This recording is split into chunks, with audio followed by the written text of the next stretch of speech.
Hey everyone, it's Carolyn Moore with the Modern Widows Club, and we have a special guest in this video today, and it's Maggie Gomez from Instagram. Look her up, Money with Maggie.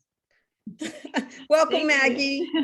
Thank you so much for having me. I'm so happy to be here. Yeah, so Maggie and I have been friends from the Central Florida area. We actually met through New Hope for Kids, which was the grieving center.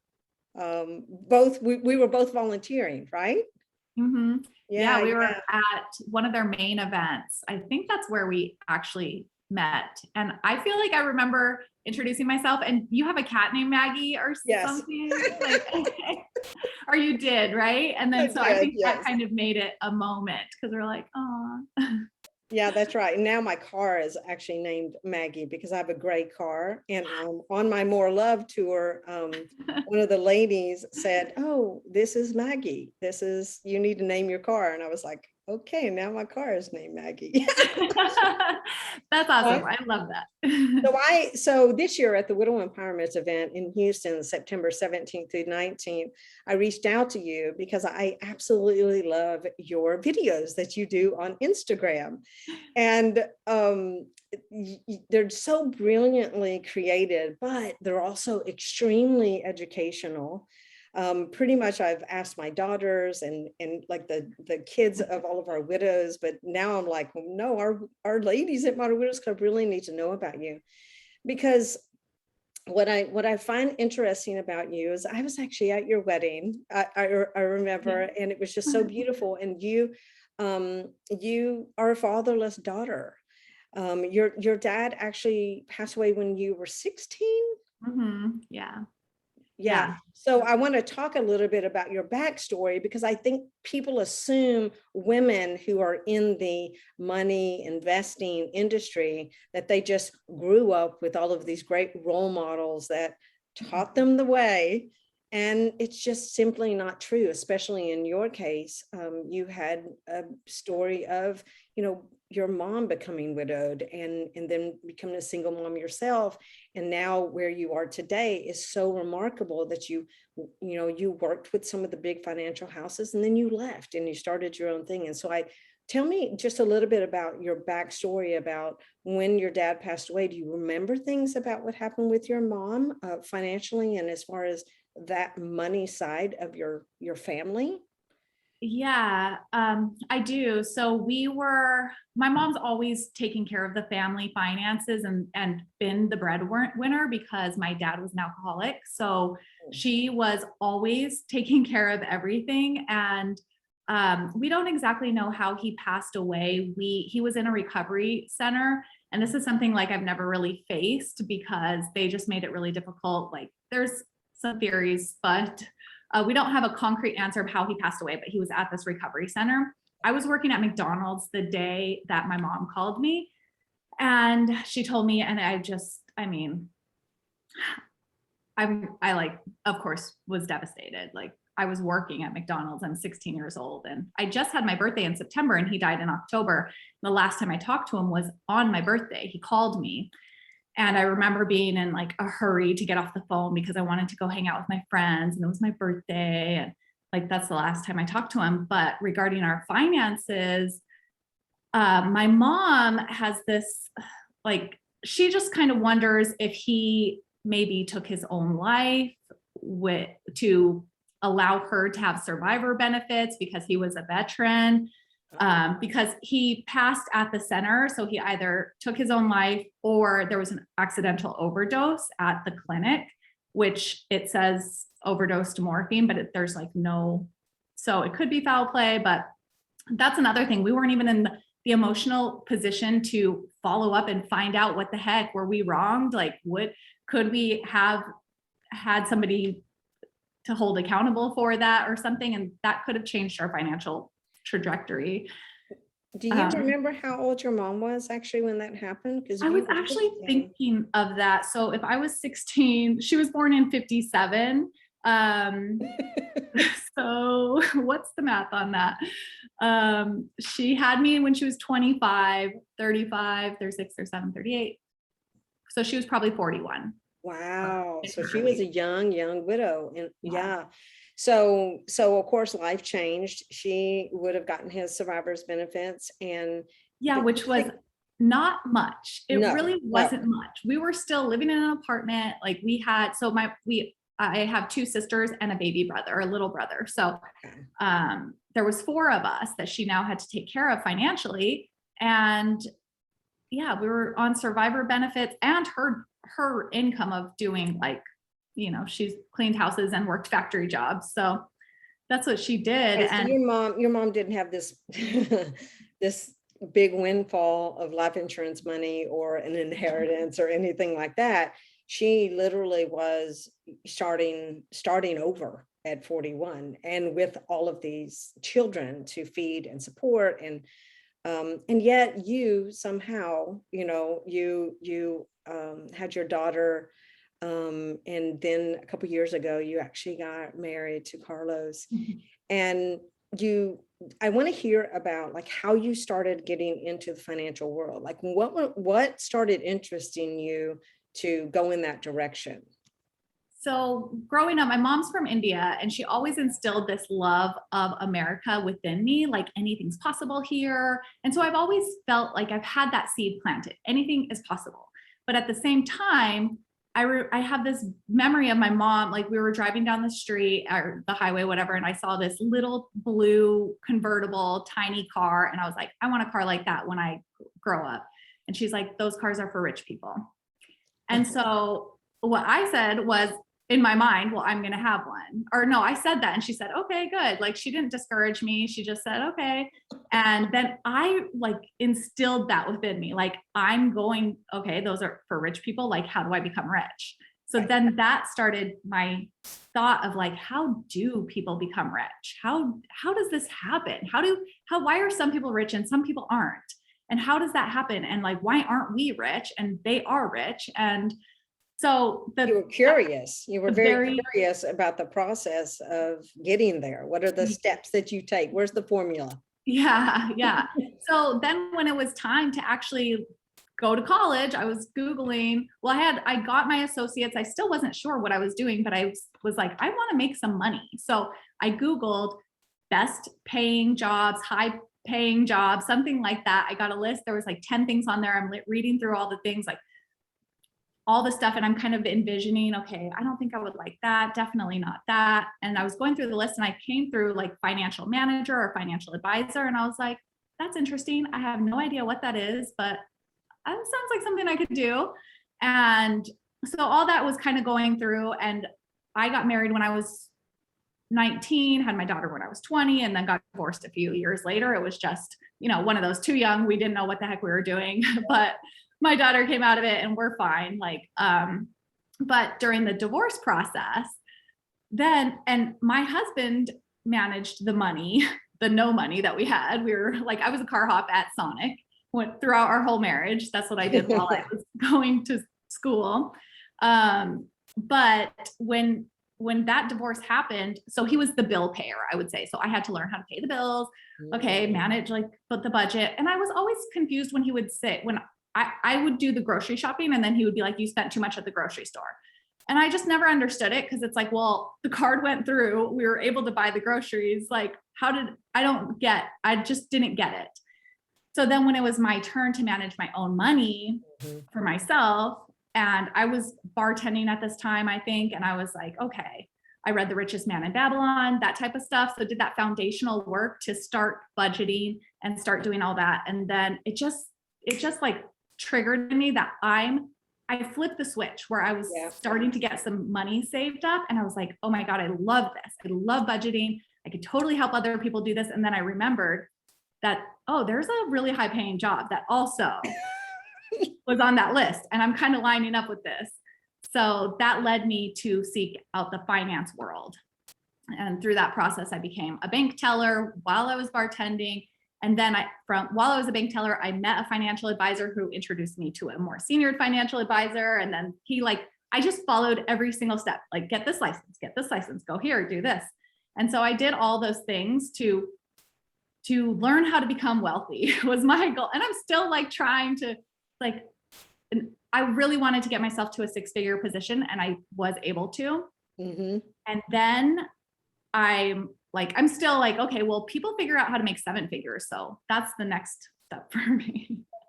Other people have done it. I want to do it. That's right. That's right. And you're in your 30s, I'm just guessing? Yeah, I'm 38 this month. Okay. So, I became widowed when I was 37. So actually your age now, you just became, I became widowed. And it's just hard to imagine, right? It's hard to imagine your age like that happening. I know. The reason why I asked you to speak at Widow Empowerment event is because this is what you wrote down. I'm going to talk about taking charge of your financial future, seeing your foundation. Setting your foundation and then moving on to invest and grow your wealth. But it's really that envisioning your financial future, right? Because I can tell you at 37, you're much further along than I was when I was 37. We had our own business. We really had poured all of our money into the business. And then I had just stepped away from be a stay-at-home mom for 1 month. So I went through the process of actually paying the bills 1 month. I knew where everything was. I was extremely organized. I was like, these are the things I'm going to take over because I've never been stay-at-home mom. My daughters were 2 and 4. And then Chad dies in a car accident. And so, that's what led me to New Hope for Kids. So, but I was writing checks. I knew the things I had to pay for. He had the things he had to pay for. But for that 1 month, I was in charge of all of it. So it was, a horrible incident, but it was also a silver lining that I had done that for 1 month. I didn't plan on only doing it for 1 month, but I had zero education on investing. I threw myself into watching Susie Orman. I went to Financial Peace, that program. I read every book that there was about exactly what you were talking about, is how do I make money? Because I had some life insurance money. How do I make my money? Because I didn't know when I'd be able to go back to work. Having survivors benefits for widows, but knowing that all that's going to end when my daughters are 18, how do I get to that point? And so it was so scary because when a tragedy happens in your life, the world doesn't stop turning. The mortgage company still wants their money. The health insurance company still wants their money. Still got to buy food, put gas in the car, all the basics. We have some widows where, we have a benevolent fund where we'll pay their phone bill just so they can keep it open so we can communicate with them. That's how fragile, money gives you choices. That's what I always tell people. And in widowhood, the more choices, the better, because that first 2 years is extremely hard. Grieving, and you probably remember some of that with your mom. So, but what I do know about widows is there's a lot of fears around money, whether they have received a large sum of it in a windfall, or if there's not enough. And what do I do with this precious amount that I have? So what I would like to know from you is like, what are like those top fears that really prevents anyone who, whether they're in this position, that stops them from finding someone like you, right? And getting educated about investing in their own money. So working in the brokerage firm, which I did for about 5 years, Morgan Stanley and E-Trade specifically, I worked with clients that had at least 100,000, but more like 250 and above. And so you primarily talk with the husbands. That's just the husbands tend to manage the money. Yes. And when I did talk to women, it was because their husband passed away or they're sick or something, and they all of a sudden are stepping in and like calling and asking stuff. And I was happy to be in the seat when that would happen, because I worked in an office of 50 men. And I was one of 3 female financial advisors. So I could just imagine if somebody else, like one of the other guys in the office, and nothing against guys, they just don't have that, most of them. My husband's really compassionate and kind-hearted, but not, I would say most men don't have that ability to like listen and tune into the deep sadness. And maybe I'm extra able to because of my experience of losing my father. But Well, what I think, can tell you is I don't mean to cut you off, but you know, what I know is speaking in groups of financial advisors, it is usually the men that says, I really don't understand widows. Can you help me understand them? Because they never want to talk about money when they come in. They want to talk about the fears and am I going to have enough money, and the emotional side. And I literally said, don't expect them to talk about money the first couple of meetings. And they were just like, yeah. what? That's my job. I go, no, not you become this, it's a new relationship now, Yeah. and you probably didn't just work with the wife, you were working with the husband, and now she is sitting in that role and she's confused about it. Yeah. Yeah. And it is a scary time for somebody that has to all of a sudden manage this, because you hear sayings like, never risk anything you can't afford to lose. I don't like that saying at all, because it gives people the idea that investing is like you're going to lose money, when in reality, you're much more likely to gain money. But the key is it has to be done properly. So if you are taken advantage of, then you could be put into something with really high fees. Or if you're, scammed with, there is so much scam right now going on with the cryptocurrency market. Like, just, I see people blasting me all the time. Like on my YouTube channel, I get bots of comments. I don't even know how they do this, but they're like, go to this person, go to this person. And they're all like trying to push some weird scam. Right. We get them too on our especially our Instagram page from Modern Widows Club. And then yesterday I just had my sister's Venmo, they're requesting money from me and all the people in our family. And I was Oh just my like, gosh. how did they do this? Whoa. And I was like, it's coming from your Venmo account. And so she had to do something. I don't know what, but it is kind of scary. And so this is, part of our job here at MWC is to present credible resources like you, people I know personally, because it is scary, especially in that industry. So go ahead. Oh my gosh. Yeah, just so those are some of the fears, like the fear of losing money, because of course you either, like, regardless of the situation, when you've got any amount of money, it can be terrifying to risk it or lose it, because what else are you going to survive off of? So then investing becomes really challenging, because you have to trust somebody. But so I think that's a big part of it, is like finding somebody that you can trust, and just I guess trusting yourself that you're capable of making these decisions, because like I feel like we're kind of taught to just hand it over and let somebody else manage it, like we're too dumb to handle it or something.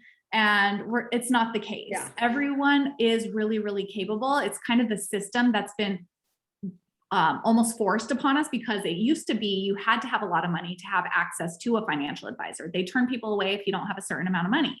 Right. And so that leads people to not really know where to go. And you can find answers for yourself. You can do it yourself. You can totally transform your financial future with the resources online, on Google, on like through services that are coming up now that used to not be there. So it is a great time for people to take better control of their finances.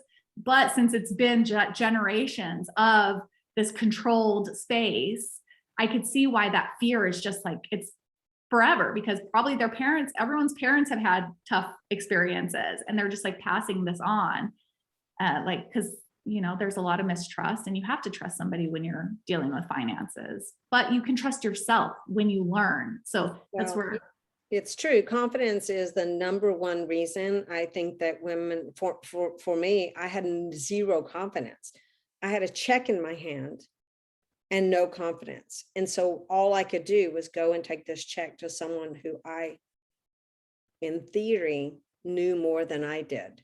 But but after a couple of years in widowhood, I started realizing, wait, I actually do know more than I realize. And I started asking different questions from my advisor.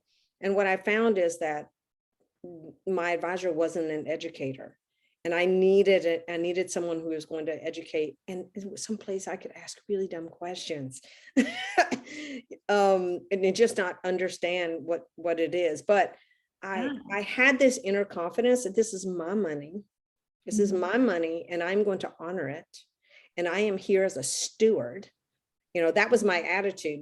I'm the steward of this money, and this money is going to turn into something like provide shelter, provide experiences like travel, provide a future education for my daughters, and that's really at MWC, what we do is we try to help bring widows resources so that they move from the realizing what the fears are, but also facing the fears, because the facing of the fear builds resilience. And then that moves them from grief over here to growth. And that's where we really thrive, is in the growth and healing area. So when we can get people resources sooner, they get to that, purpose and meaning, and taking the confidence and control of their decision making. Because what I've learned from widows is that a lot of decisions they make early in widowhood, they look back and just wince. It's like, why did I do that? Well, partly it's because you didn't have a community to learn from, partly because you didn't have resources quick enough. And so you've suffered as a result of that. So that's, what we try to do. And that's why I encourage everybody to go over to Instagram and just start blowing through your short videos that you do, because it really, it's so inspiring, because you just watch them one after another and you're like, okay, she's making sense. I mean, that's the first thing a financial advisor should be doing, is making sense to you. Yes.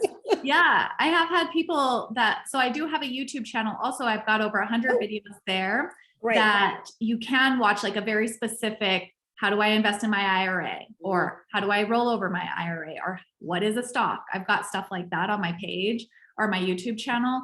But Instagram's a great place to kind of just start to dabble and start to hear the words and hear the terminology and all that stuff, which I do try to keep it as simple as possible. But at the end of the day, it is a complicated subject because of all the systems in place. But I try to peel it down and make it simple and digestible, because I really want people to take that power that they have to shape their future, their financial future, because it's game changing when you can and it's something that you do you almost do it temporarily. You set your foundation, you get things going. It takes some time, but then you can just move on and do the other things that you want to do with your life. You don't always have to sit around staring at spreadsheets and researching investment funds. You do it for a little while and you just start slowly. So I always just start with $100 or $1,000, like whatever is a small but comfortable amount for you to literally just buy something. Put your money in the S&P 500, put it in something and just practice and get used to it. And then you could add to it. Right. You have to have some skin in the game. That's what I always say. It's like, there is no real litmus test than putting your own money that you earned, and you don't have a lot of it, and you put it someplace, right? I remember one time I told my advisor, I want to invest in Apple stock. And she was like, well, I wouldn't recommend you putting that much. And I'm like, noted. and I did it anyway.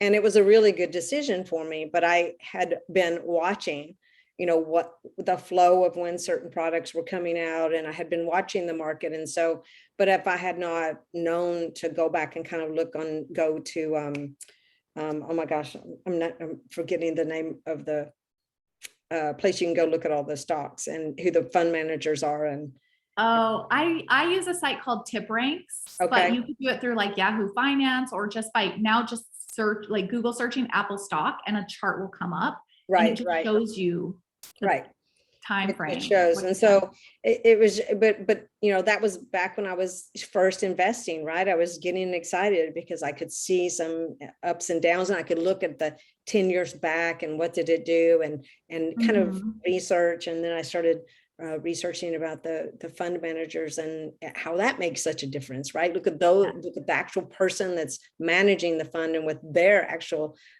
success rate was in the past. And so I got really into it. But then you, exactly like you said, it's like planting seeds.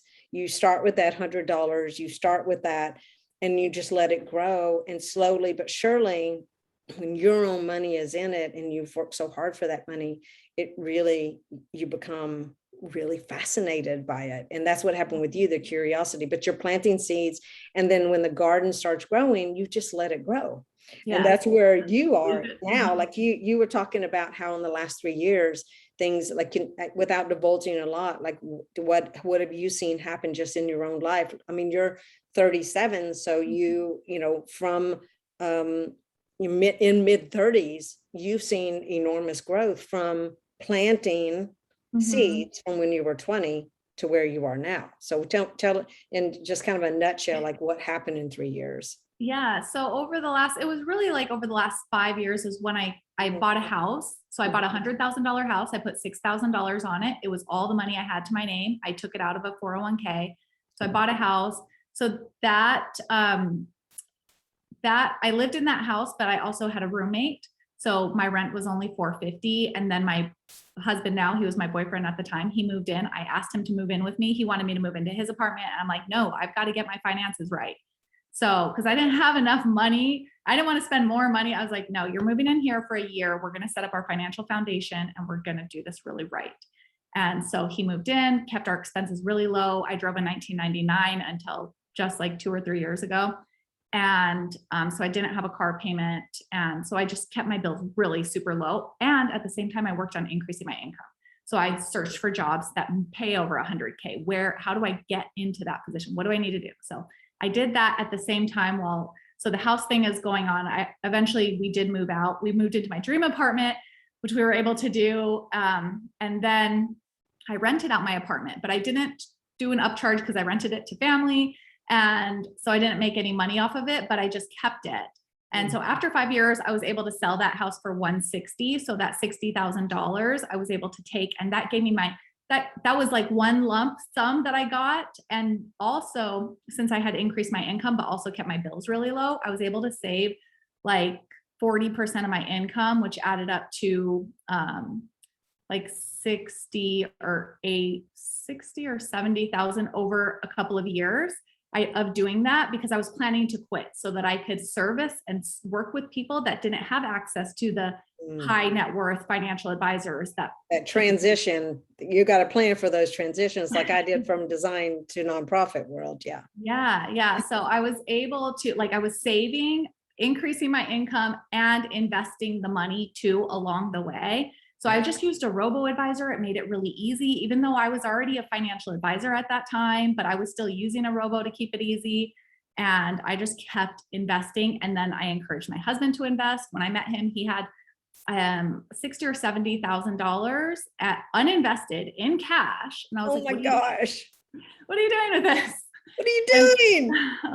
He put that money in the stock market. And then we just together started investing a large portion of our money because we were living super cheap. And then we just tried to keep our bills low. At this point, our bills have gotten pretty high because I'm pouring a lot of money into my business and that sort of thing. But it's I'm now investing in another way. I'm diversifying our investments. So I am investing into my business, but we're still investing in the stock market.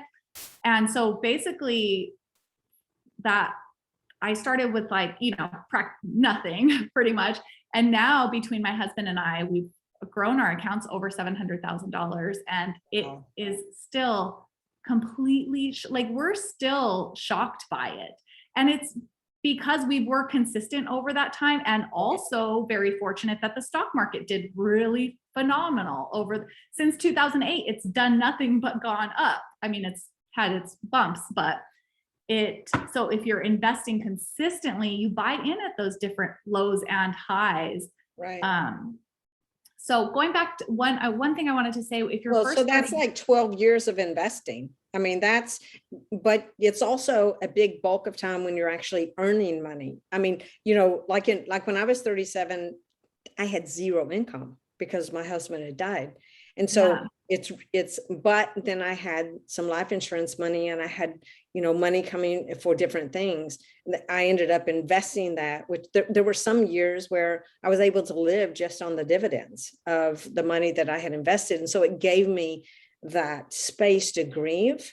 And for the women in this, in this community, that's super important. Yeah. If you have that ability to do that in the beginning, and you're not, it's just not constantly going out, you have some money coming in, it's really vital. And in the 30s is kind of when you really start seeing the compound interest in your Yeah, accounts. it's after you've been, I always tell people in the beginning of your investing journey, the majority of your growth comes from your own deposits, and then compounding kicks in. But you kind of have to withstand that slow growth at first and downtimes. You have to resist not spending all your money. Yes. Yeah. And I wasn't investing since 2008. That's just when the market has been doing well forever. But I just started investing 5 years ago. That was, oh my gosh. Yeah. So, yeah, no, I didn't have any money before that because I was just like managing my own self and my daughter and working on increasing my income. That's right. So, well, and it helped too when you got married, right? Oh. Because, and that's part of the difficulty in widowhood, is that we're at the highest tax bracket. We can't even write off as much as a married couple. And so I could make exactly the same amount of money as you and Carlos, but I don't get to write it off. And so widows are in this really disadvantage. And even, in the future, my daughters don't inherit from a 2-income household, right? And 2 people paying one set of bills. And so it has been, I just recently realized, oh my gosh, sometimes even in a divorce situation, you'll have 2 sets of parents, maybe they're remarried. And, as time goes on, you have the opportunity to inherit, and my daughters aren't going to have that. And so widowhood really is a difficult, financial instability is the number one reason why women in widowhood struggle. I mean, the numbers are really shocking, Maggie, and y'all probably never told them to you, but 49% of the 14 million widows in this country earn less than $25,000 a year. I mean, it is worldwide. It is a complete life or death situation. And so, that's why we talk a lot about life insurance. I mean, honestly, is the most loving thing that you can do, even if you got a term policy, because the last thing you want to do is suddenly die and your wife and your family not have anything coming in. That is, you're setting them up to fail in so many different ways, because 2 years later, I mean, you only get to file your taxes with qualifying widow for 2 years, and then you're head of household or single. I'm paying taxes at the same rate as my daughters are, who are in their 20s, right? So I don't get that tax benefit of married filing jointly. And that's a whole nother thing to talk about, but that's taking more money away from me that I could be saving. And so the whole concept of setting this foundation, I mean, I can't talk about how critical it is for widows to really zone in on this and get it down. Get yourself a system and foundation that actually is going to set you up well, because life is always going to present things that you're going to have to pay for. Whether that's your own sickness or your kids, or, health insurance being overly expensive. And there's multiple things that I've had to face over 21 years. But I still have a roof over my head, still have food. Taking some time to actually sit down and just say, okay, I'm going to do this, even though I don't like it, even though it sucks, even though I feel scared and nervous and all the things. Just know that it's way better than the alternative of not, because you're still going to have to deal with your finances. It's just not going to be it's going to be less pretty than it would be if you kind of carve the path for yourself. That's right. So where can the people watching this find you? Where do they go to connect with you? Google Money with Maggie. I should pop up. I've been around for 3 years now, so I've got a lot of stuff there, but on YouTube specifically, Money with Maggie, Instagram, Money with Maggie. That's pretty much it. I mean, I would love, if you do follow me, I would love if you send me a message and just say, hey, I saw you here, because then I know you're a real person. I'll follow you back, connect with you. I love to I love to build real community. There's so many like fake bots and stuff. You just never know who's following you. So I love, just send me a message. I would love to, be that encouragement for you as you get started with your finances, because you could totally do it. Yeah, you really can. And for those of you coming to the Widow Empowerment event, you're going to get to meet Maggie in person. But until then, well, I'll see you in Houston, Maggie. Yes. All right. Oh. I can't wait. I can't wait to give you a big hug. Oh, here's the picture of my cat. You Oh my can't really see it, but Back it up just a that's little bit. Maggie. I had Oh. literally have a picture of her at my desk because she was the first person I loved after Chad passed away. And so she was a very pivotal part of my life. But anyway, thank you so much for your time. And I'm so grateful we were able to make this connection for our community, because we really want to make lasting, really resource connections for them. So thank you so much. You're welcome. And thank you so much for having me. See you.